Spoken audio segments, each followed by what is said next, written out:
Hi friends, welcome back to my channel. ನಾನಿವತ್ತು ಹಾಲು ಪೌಡರ್ನ ಮನೆಯಲ್ಲೇ ಯಾವ ರೀತಿ ಮಾಡೋದು ಅಂತ ತೋರಿಸ್ಕೊಡ್ತಾ ಇದ್ದೀನಿ. ನಾನು ಅದಕ್ಕೆ ಇಲ್ಲಿ ಕಡಲೆ ಬೀಜ ಮತ್ತು ಬಾದಾಮಿ ನಮಗೆ ಅಳತೆ ನೋಡಿಕೊಂಡು ಎಷ್ಟು ಬೇಕೋ ಅಷ್ಟನ್ನು ಹಾಕ್ಕೋಬೇಕು. ಮತ್ತು ಇಲ್ಲಿ ಗೋಡಂಬಿ ತೊಗೊಂಡಿದ್ದೀನಿ ನಾನು, ಮತ್ತು ವಾಲ್ನಟ್ಸ್ ತೊಗೊಂಡಿದ್ದೀನಿ, ಮತ್ತು ಮಖಾನ ತೊಗೊಂಡಿದ್ದೀನಿ, ಮತ್ತು ಕಡಲೆಪಪ್ಪು, ಮತ್ತು ಇದು ಪಿಸ್ತಾ ಮತ್ತು ಪಂಪ್ಕಿನ್ ಸೀಡ್ಸು, ಕುಂಬಳಕಾಯಿ ಬೀಜ ಬರುತ್ತಲ್ಲ ಅದು. ಇದನ್ನೆಲ್ಲ ನಾನು ಅಳತೆ ಹೇಗೆ ತೊಗೊಳ್ಳೋದು ಅಂತ ತೋರಿಸ್ತೀನಿ. ನಮಗೆ ಎಷ್ಟು ಒಂದು ತಿಂಗ್ಳಿಗೆ ಆಗೋಷ್ಟು ಬೇಕಾದರೆ ಸ್ವಲ್ಪ ಕಮ್ಮಿ ಇದರಲ್ಲಿ ಒಂದು ಅರ್ಧ ಹಾಕ್ಕೋಬೇಕು.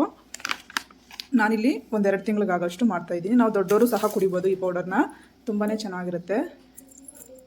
ನಾನಿವಾಗ ಅಳತೆ ಎಷ್ಟೆಷ್ಟು ತೊಗೊತೀನಿ ಅಂತ ತೋರಿಸ್ಕೊಡ್ತೀನಿ. ನೋಡೋಣ ಬನ್ನಿ ಹೇಗೆ ಮಾಡೋದಂತ. ನೋಡಿ, ನಾನಿಲ್ಲಿ ಒಂದು ಕಬ್ಬಿಣದ ಬಾಣಲಿನ ಇಟ್ಕೊಂಡಿದ್ದೀನಿ. ಅದರಲ್ಲಿ ಒಂದು ಸ್ವಲ್ಪನೇ ಇವಾಗ ಎಲ್ಲ ಹಾಕ್ಕೊಂಡು ಹುರ್ಕೊತೀನಿ. ನಾನಿಲ್ಲಿ ಕಡಲೆ ಬೀಜನ ಹುರಿದಿಕ್ಕೊಂಡಿದ್ದೀನಿ. ಅವಾಗ ಇದು ಸಿಪ್ಪೆ ತೆಗಿಬೇಕಲ್ಲ, ಹಂಗಾಗಿ ಫಸ್ಟೇ ಹುರಿದಿಕ್ಕೊಂಡಿದ್ದೀನಿ. ಇವಾಗ ಕುಂಬಳಕಾಯಿ ಬೀಜನ ಹುರ್ಕೊತಾ ಇದ್ದೀನಿ. 100 ಗ್ರಾಮಷ್ಟು ಹಾಕ್ಕೊಂಡಿದ್ದೀನಿ. ನಾವು ಹುರಿಯೋವಾಗ ತುಪ್ಪನ ಹಾಕ್ಕೋಬಾರ್ದು.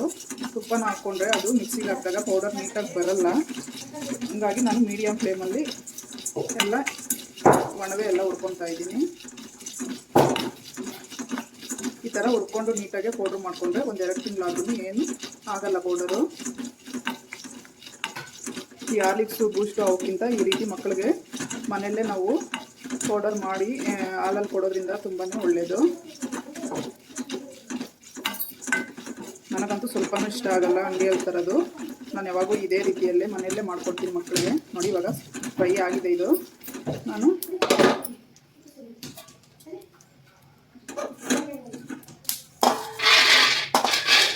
ಒಂದು ಬೇಸನ್ನಲ್ಲಿ ಈ ಥರ ಅಗಲ ಇರೋ ಬೇಸನ್ಗೆ ಹಾಕ್ಕೋಬೇಕು. ನೋಡಿ, ಈ ರೀತಿ ದೊಡ್ಡದು ಬೇಸನ್ ತೊಗೊಂಡು ಹಾಕ್ಕೊಂಡ್ರೆ ನಾವು ಹಾಕ್ದಂಗೆ ಅದು ಸ್ವಲ್ಪ ಡ್ರೈ ಆಗ್ತಾ ಇರುತ್ತೆ.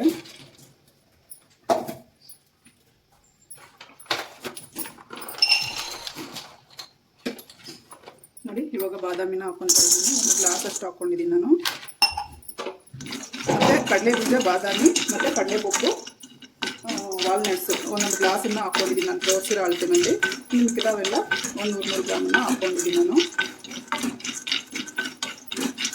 ಇದೇ ಒಂದು 2 ತಿಂಗಳು ಬರುತ್ತೆ. ಹೇಳೋಕ್ಕಾಗಲ್ಲ, ನಾವು ದೊಡ್ಡವರು ಕುಡಿದ್ರೆ ಬೇಗನೆ ಖಾಲಿ ಆಗುತ್ತೆ. ಮಕ್ಕಳಿಗೆ ಅಂದರೆ ಒಂದು 2 ತಿಂಗಳು ಬರುತ್ತೆ ಇದು. ನಾನು ನಮ್ಮ ಮನೇಲಿ ನಮ್ಮ ಹಸ್ಬೆಂಡ್ಗೂ ಸಹ ಇದನ್ನೇ ಕೊಡ್ತೀನಿ ಬೆಳಗ್ಗೆ ಟೈಮು.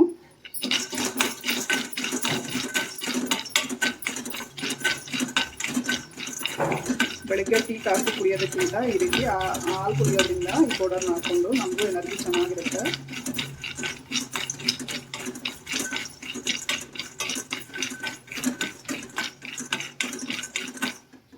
ನೋಡಿ, ಬಾದಾಮಿನೂ ಫ್ರೈ ಆಯಿತು. ನಮಗೆ ಗೊತ್ತಾಗೋದು ಫ್ರೈ ಆಗಿರೋದಂದರೆ ಈ ಥರ ಮುಟ್ಟಿದಾಗ ನಮ್ಮ ಕೈಗೆ ತುಂಬ ಬಿಸಿ ಆಗುತ್ತೆ, ಆವಾಗ ಚೆನ್ನಾಗಿ ಹುರಿದಿದೆ ಅಂತ ಅರ್ಥ.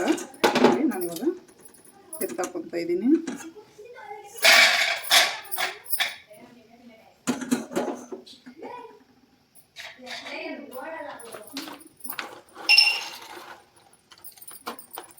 ನೋಡಿ, ಇವಾಗ ಗೋಡಂಬಿನ ಹಾಕ್ಕೊತಾ ಇದ್ದೀನಿ.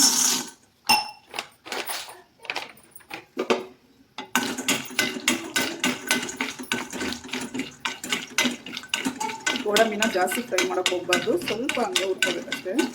ಕಲರ್ ಚೇಂಜ್ ಆದರೆ ಚೆನ್ನಾಗಿರಲ್ಲ.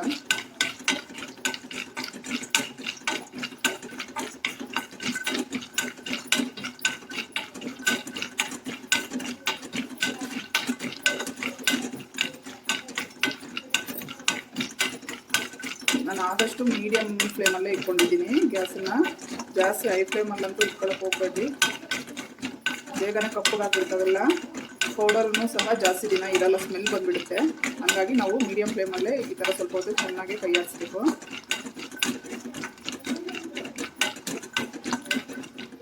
ನೋಡಿ, ಇವಾಗ ಫ್ರೈ ಆಗಿದೆ. ಇವಾಗ ಮಖಾನ ಹಾಕ್ಕೊತಾ ಇದ್ದೀನಿ.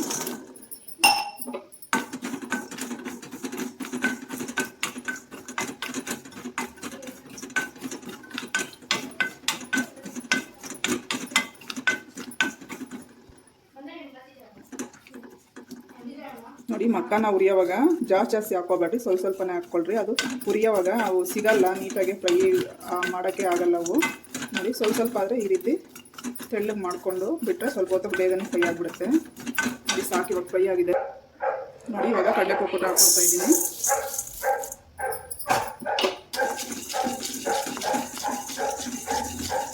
ಕಡಲೆಪಪ್ಪು ನಿಮ್ಗೆ ಇಷ್ಟ ಇಲ್ಲ ಅಂದರೆ ಸ್ಕಿಪ್ ಮಾಡ್ಬೋದು. ಕಡಲೆಪಪ್ಪು ಹಾಕೋದ್ರಿಂದ ಹಾಲು ಚೆನ್ನಾಗಿ ಮಂದ ಬರ್ತವೆ. ಹಾಗಾಗಿ ನಾನು ಕಡಲೆಪಪ್ಪು ಆರೋಗ್ಯಕ್ಕೆ ಒಳ್ಳೆಯದೇ, ಅದನ್ನು ಸ್ವಲ್ಪ ನಾನು ಹಾಕ್ಕೊತಾ ಇದ್ದೀನಿ. ಕಡಲೆಪಪ್ಪು ನಾನು ಜಾಸ್ತಿ ಹುರಿಬಾರ್ದು, ಸ್ವಲ್ಪ ಹಾಗೆ ಬಿಸಿ ಆದರೆ ಸಾಕು.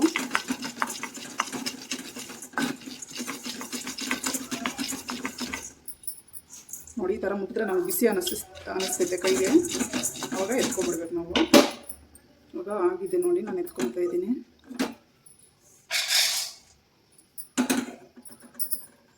ಇವಾಗ ನಾನು ಪಿಸ್ತಾ ಹಾಕ್ಕೊತಾ ಇದ್ದೀನಿ. ಪಿಸ್ತಾ 100 ಗ್ರಾಮ್ ತೊಗೊಂಡಿದ್ದೆ ನಾನು. ಅವನ್ನೆಲ್ಲ ಸಿಪ್ಪೆ ಬಿಡಿಸ್ಕೊಂಡು ನೀಟಾಗಿ ಹುರ್ಕೋಬೇಕು. ಈ ಪಿಸ್ತಾ ಹಾಕೋದ್ರಿಂದ ಮಕ್ಕಳಿಗೆ ಮೆಮೊರಿ ಜಾಸ್ತಿ ಆಗುತ್ತೆ, ಮತ್ತು ಓದೋ ಮಕ್ಕಳಿಗಂತೂ ತುಂಬಾ ಒಳ್ಳೆಯದು. ಈ ಪೌಡರೇ ತುಂಬ ಒಳ್ಳೆಯದು ಮಕ್ಕಳಿಗೆ, ಮತ್ತು ಪ್ರೋಟೀನು ಅವ್ರಿಗೆ ಒಳ್ಳೆ ಇದು ಸಿಗುತ್ತೆ.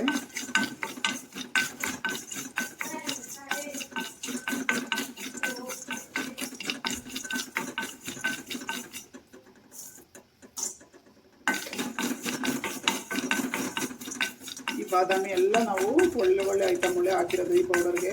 ಬಾದಾಮಿನೂ ಅಷ್ಟೇ, ಮಕ್ಕಳು ಕೊಡೋದ್ರಿಂದ ಮೆಮೊರಿ ಜಾಸ್ತಿ ಆಗುತ್ತೆ. ಇವಾಗ ಆಯಿತು.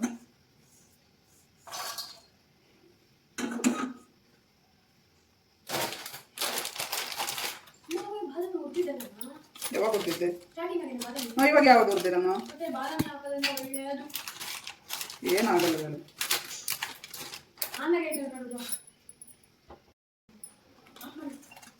ಇವಾಗ ಮಖಾನನ ಹಾಕ್ಕೊತಾ ಇದ್ದೀನಿ ನಾನು. ಸ್ವಲ್ಪನೇ ಹಾಕ್ಕೋಬೇಕು ಮಖಾನ, ಅದೇನು ಜಾಸ್ತಿ ತೂಕ ಇರಲ್ಲ ನೋಡಿ. ಒಳ್ಳೆ ಕಡಲೆಪುರಿ ಥರ ಇರುತ್ತೆ ಇದು. ಇದನ್ನೇ ಮೇಯ್ನ್ ನಾವು ಚೆನ್ನಾಗಿ ಹುರ್ಕೋಬೇಕು.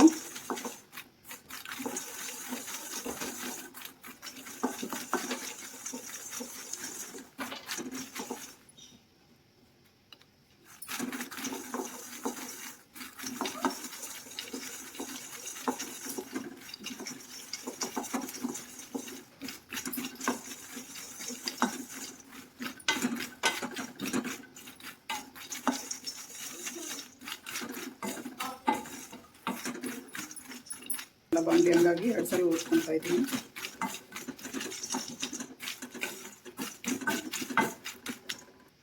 ನೋಡಿ ಮಖಾನ ಬೆಂದಿರೋದು ಗೊತ್ತಾಗಬೇಕಂದ್ರೆ ನಮಗೆ ಈ ಥರ ಇಸ್ಕಿದ್ರೆ ಈ ಥರ ಪುಡಿ ಆಗಬೇಕು, ಆವಾಗ ನಮಗೆ ರೋಸ್ಟ್ ಆಗಿದೆ ಅಂತ ಅರ್ಥ. ನೋಡಿ ಇವಾಗ ಫ್ರೈ ಆಗಿದೆ, ಹಾಕ್ಕೊತಾ ಇದ್ದೀನಿ. ನೋಡಿ ಹುರ್ಕೊಂಡು ಎಲ್ಲ ಈ ರೀತಿ ದೊಡ್ಡ ಬೇಸನ್ನಲ್ಲಿ ನಾನು ಹಾಕಿಟ್ಟಿದ್ದೀನಿ. ಇದೆಲ್ಲ ಸ್ವಲ್ಪ ತಣ್ಣಗಾದ್ಮೇಲೆ ಪೌಡರ್ ಮಾಡಿಕೊಂಡು ತೋರಿಸ್ತೀನಿ. ಆಮೇಲೆ ನೋಡಿ ಕಡಲೆ ಬೀಜನೂ ಸಿಪ್ಪೆ ತೆಗಿಬೇಕು.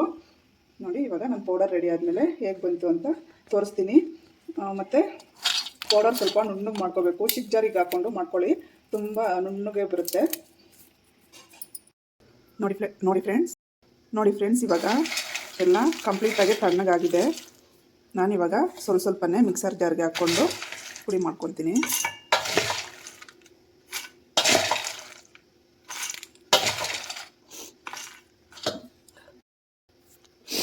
ನೋಡಿ ಫ್ರೆಂಡ್ಸ್, ನಾವು ಅಂಗಡಿಯಲ್ಲಿ ಥರ ಹಾರ್ಲಿಕ್ಸ್ ಕಲರ್ ಬಂದಿದೆ ಇದನ್ನು ಸಹ. ನೋಡಿ ಈ ಥರ ನೈಸಾಗೆ ರುಬ್ಕೋಬೇಕು ನಾವು. ನಿಮಗೆ ಚಾಕ್ಲೇಟ್ ಫ್ಲೇವರ್ ಬೇಕಾದರೆ ಅದು ನಮಗೆ ಫ್ಲಿಪ್ಕಾರ್ಟ್ ಅಮೆಜಾನಲ್ಲಿ ಸಿಗುತ್ತೆ. ಆ ಪೌಡರ್ನ ತಂದು ನೀವು ಫ್ಲೇವರ್ಗೆ ಮಿಕ್ಸ್ ಮಾಡ್ಕೋಬೋದು. ಸೇಮ್ ನಾವು ಚಾಕ್ಲೇಟ್ ಫ್ಲೇವರ್ ತರ್ತೀವಲ್ವ ಹಾರ್ಲಿಕ್ಸು, ಅದೇ ಥರ ಇರುತ್ತೆ. ನಾನು ಏನು ಮಿಕ್ಸ್ ಮಾಡಲ್ಲ, ಇದೇ ಡೈರೆಕ್ಟಾಗಿ ಕೊಡ್ತೀನಿ. ಹಾಲಲ್ಲಿ ಮಿಕ್ಸ್ ಮಾಡಿ ಚಿಕ್ಕ ಜಾರ್ಗೆ ಹಾಕೋದ್ರಿಂದ ನಾವು ಒಂದೇ ಸಾರಿಗೆ ನೀಟಾಗಿ ಪೌಡರ್ ಆಗುತ್ತೆ. ದೊಡ್ಡ ಜಾರಲ್ಲಾದರೆ ನೀಟಾಗಿ ಪೌಡರ್ ಆಗೋಲ್ಲ. ಹಾಗಾಗಿ ನಾನು ಎಲ್ಲ ಚಿಕ್ಕ ಜಾರ್ಗೆ ಹಾಕ್ಕೊತಾ ಇದ್ದೀನಿ. ನೋಡಿ ಕಂಪ್ಲೀಟಾಗಿ ಎಲ್ಲನೂ ಇದೇ ಥರ ಹಾಕ್ಕೋಬೇಕು. ಇವಾಗ ಪೌಡರ್ ಎಲ್ಲ ರೆಡಿ ಆಯಿತು. ಕಂಪ್ಲೀಟಾಗಿ ಎಲ್ಲ ರುಬ್ಕೊಂಡೆ ನಾನು. ನೋಡಿ ಇಲ್ಲಿ ಲಾಸ್ಟಲ್ಲಿ 1 ಜಾರಷ್ಟು ನಾನು ಸಕ್ಕರೆ ಪೌಡರ್ನ ಈ ರೀತಿ ಪುಡಿ ಮಾಡಿ ಹಾಕ್ಕೊತಾ ಇದ್ದೀನಿ. ಸ್ವೀಟ್ಗೆ ಇಷ್ಟೇ, ಬೇರೆ ಏನು ಹಾಕಲ್ಲ ಈ ಪೌಡರಿಗೆ. ನಾನು ತೋರಿಸಿರೋ ಐಟಮ್ಸ್ ಅಷ್ಟೇ ಹಾಕ್ತಾಯಿದ್ದೀನಿ. ಇವಾಗ 1 ಗ್ಲಾಸ್ ಹಾಲನ್ನು ಕಾಯಿಸಿಬಿಟ್ಟು ಅದರಲ್ಲಿ ಹೇಗೆ ಬಂತು ಅಂತ ತೋರಿಸ್ತೀನಿ ನೋಡಿ.